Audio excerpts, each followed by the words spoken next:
Despite the fact that the Porsche 911 is now approaching middle age, it was 37 years since the first one was launched, and that it's been through 5 generations and been threatened with being killed off on more than one occasion unsuccessfully, there's something rather uniquely appealing about the 911 which no other car, not even a Ferrari, can match.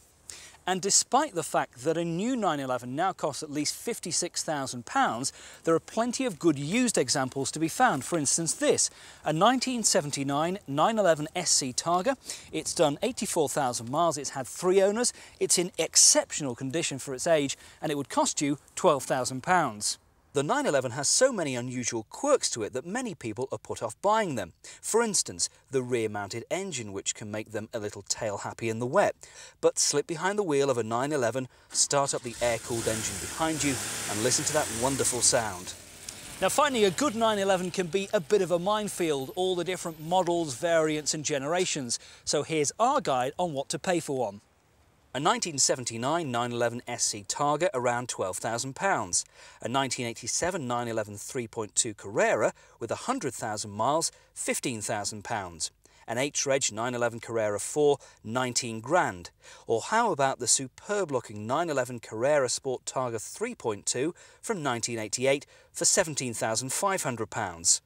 So what do you need to check for on a 911? Well, certainly check all the way around the bodywork, because many may have had a shunt or two, and they've certainly been on track days as well, so they may have been thrashed. So a good check around all of the bodywork is essential. Make sure all the panel gaps fit correctly. The colour is the same all the way around the car. There may have been resprays and all sorts of things done. It's well worth getting a good independent Porsche specialist to check out a car like this. If you need a new clutch, that's going to cost you about 2 grand. Heat exchangers and exhaust systems are again expensive.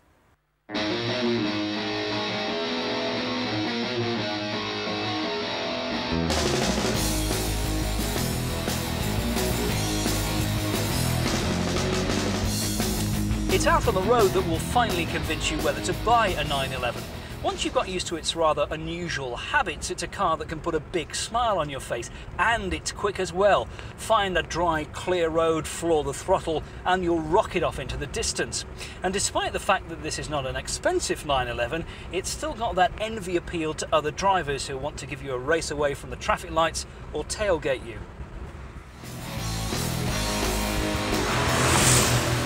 So, have I got your mind racing that yes, you might fancy a Porsche 911? Well, my tips would be, if you want one, read up and do your homework about the cars, because there are lots of different models and variants available. Coupes, cabriolets, Targas and turbos. Go to a specialist dealer who knows his stuff. And remember that cars over 10 years old will qualify for classic insurance, which should only cost you a few £100s. So this week's used car tip is the Porsche 911.